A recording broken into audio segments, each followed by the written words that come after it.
नमस्कार, मेरा नाम विनीत त्रिपाठी है और आप नव भारत टाइम्स देख रहे हैं। उत्तर प्रदेश के संभल में फिलहाल शांति है, मगर हिंसा के निशान आप आसानी से चौक चौराहों में देख सकते हैं।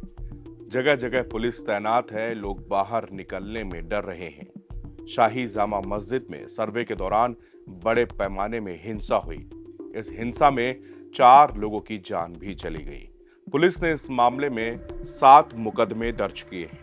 इन एफआईआर में 20 से ज्यादा लोग नामजद हैं और करीब 2750 लोग अज्ञात हैं। संभल से मौजूदा सांसद जियाउर रहमान बर्क, विधायक इकबाल महमूद के बेटे सोहेब इकबाल और मस्जिद के सदर जफर अली तक की भूमिका का विवरण इन एफआईआर में किया गया है। ये विवाद शुरू कैसे हुआ? दरअसल इसके पीछे एक कहानी या यूं कहें कि एक कानूनी पहल के साथ ही ये पूरा विवाद की शुरुआत होती है। 19 नवंबर को वरिष्ठ वकील विष्णु शंकर जैन ने सिविल जज सीनियर डिवीजन की कोर्ट में एक वाद दायर किया और शाही जामा मस्जिद को हरिहर मंदिर की जगह होने का दावा किया था। कोर्ट ने उसी दिन एडवोकेट कमिश्नर रमेश राघव को नियुक्त किया और हफ्ते भर में सर्वे पूरा करने का आदेश दिया। सर्वे टीम उसी रोज शाम को मस्जिद पहुंची और पहले चरण में वीडियोग्राफी की, उसके बाद लौट गई। दूसरे चरण में यह टीम रविवार की सुबह 7 बजे फिर जामा मस्जिद पहुंची। मौके पर वादी और प्रतिवादी पक्ष भी था। इस बीच वहां पर भीड़ जुटने लगी। पुलिस ने रोकने की कोशिश की तो हिंसा भड़क गई। इस हिंसा में एसडीएम, सीओ, एसपी के पीआरओ, पुलिसकर्मी समेत 24 लोग घायल हुए। संभल आने के लिए राजनीतिक जगत के लोग बेताब दिख रहे हैं, मगर पुलिस ने हिंसा भड़कने के डर से 30 नवंबर तक बाहरी लोगों के प्रवेश पर रोक लगा दी है। साथ ही इंटरनेट भी बंद कर दिया गया है। पुलिस की पहली एफआईआर में आरोपी नंबर 1 जियाउर रहमान बर्क है। इनका परिचय एक सांसद से पहले इलाके के रसूखदार नेता शफीकुर रहमान बर्क के पोते से है। इस समय वो संभल के सांसद हैं। आरोपी नंबर 2 हैं सोहेल इकबाल, जो मौजूदा विधायक इकबाल महमूद के बेटे हैं। आरोपी नंबर 3 यानी कि 700 से 800 अज्ञात लोग हैं जो हिंसा के वक्त वहां पर मौजूद थे। एफआईआर के मुताबिक कोर्ट के आदेश पर 24 नवंबर को जामा मस्जिद का सर्वे किया जा रहा था। तभी सुबह करीब 9 बजे 700 से 800 अज्ञात लोग जामा मस्जिद के बाहर पहुंच गए। भीड़ के हाथों में घातक हथियार थे। ये लोग सर्वे की कार्रवाई बाधित करना चाहते थे। 2 दिन पहले 22 नवंबर को जियाउर रहमान बर्क जामा मस्जिद पहुंचे। वहां बिना प्रशासन की अनुमति की भीड़ को जुटाया। ये भीड़ नमाज अदा करने पहुंची थी। सपा सांसद ने भड़काऊ बयानबाजी की और राजनीतिक लाभ लेने के लिए सांप्रदायिक सौहार्द को बिगाड़ने के लिए भीड़ को उग्र किया। पुलिस का कहना है कि दंगे की पूरी तैयारी सुनियोजित ढंग तरीके से की गई थी। भीड़ के पास हथियार थे। सरकार ने भी यही कहा कि कोई है जो कोर्ट के आदेश पर हो रहे सर्वे को रोकना चाहता है। आरोपों की बात करें तो 3 बड़े किरदार निकलकर सामने आए।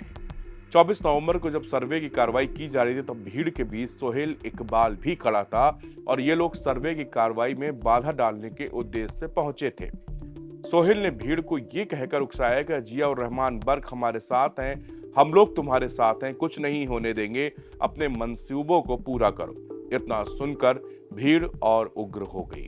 जबकि एक दिन पहले इकबाल सोहेब ने आरोपों को निराधार बताते हुए कहा कि वो तो हाउस अरेस्ट थे। एक न्यूज एजेंसी से बातचीत करते हुए उन्होंने कहा कि वो तो वालिद साहब का एक पैगाम लेकर मस्जिद गए थे। वहां पर उन्होंने नमाज अदा की। उनका दावा है कि हमको रात में पता चला था कि सर्वे वाली टीम आने वाली, इसलिए मैं लोगों से कहने गया था कि किसी को कुछ नहीं कहना, टीम अपना काम करेगी और चली जाएगी। हमें कोई प्रतिक्रिया वहां पर नहीं देनी है, हमें टीम का साथ देना है ताकि सांप्रदायिक माहौल ना बिगड़े। जबकि एफआईआर कुछ और ही कहानी बयां कर रही है।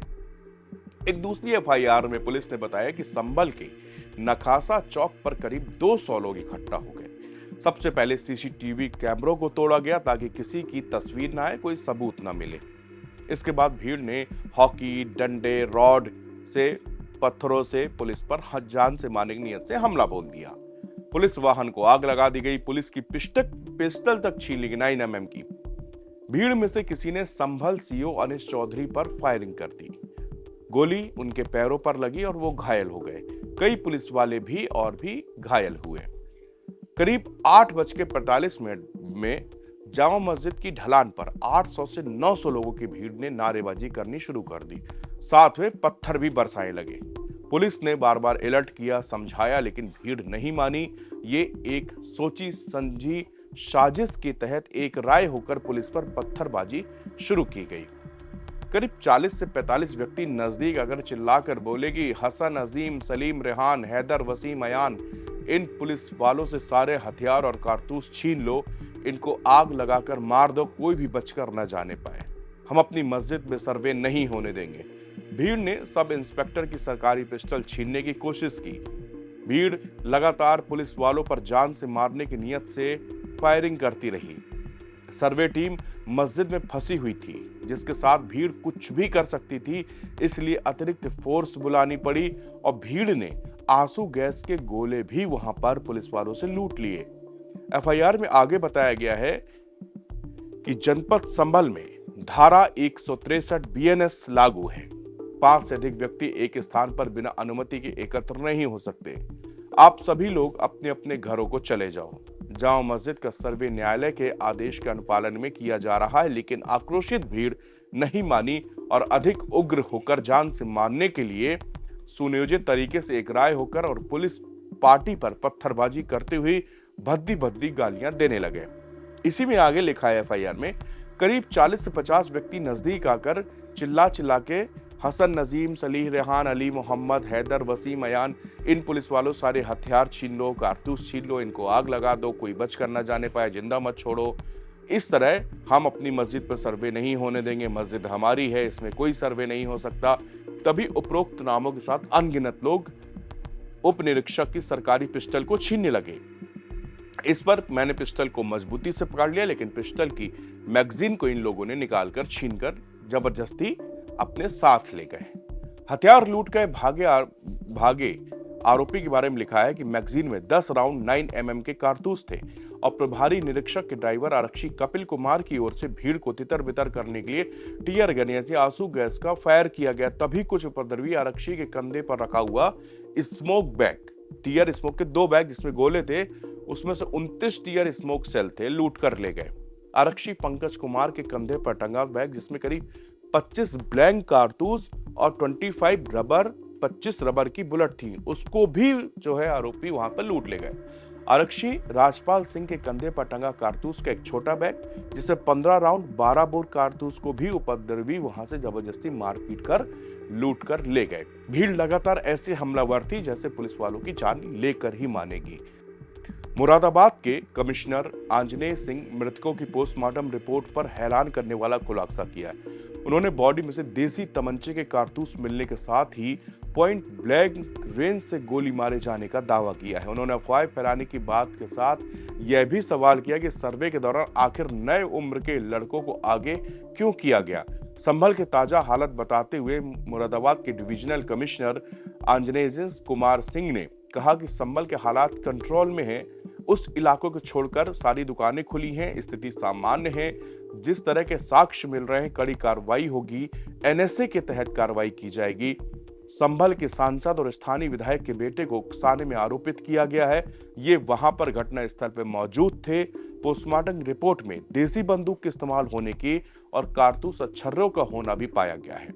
एक लड़के को पॉइंट ब्लैंक यानी कि बेहद सटाकर नजदीकी से गोली मारी गई है। अब पुलिस वहां नजदीक में थी या नहीं, पुलिस वहां से दूर थी, तो फिर यह तहकीकात का विषय है कि पुलिस इस मामले की पड़ताल करेगी। साथ ही मजिस्ट्रेट जांच भी होगी। नए लड़कों को उकसाकर ये काम कराया गया जिनकी उम्र पढ़ने की है, कई काम धंधे वाले हैं। अगर किसी को आना भी था तो नए लड़के क्यों आए, आखिर क्यों कोई बुजुर्ग बातचीत के लिए आगे नहीं आया। इस उकसावे में 4 लोगों की डेथ हुई है। मुंह बांधकर लोग आए थे, लेकिन सीसीटीवी में कई चेहरे नजर आए हैं जिन पर काम किया जा रहा है। मस्जिद पर पत्थर मारकर क्षति पहुंचाने वालों की भी वहां पर पहचान की जा रही है। धन्यवाद।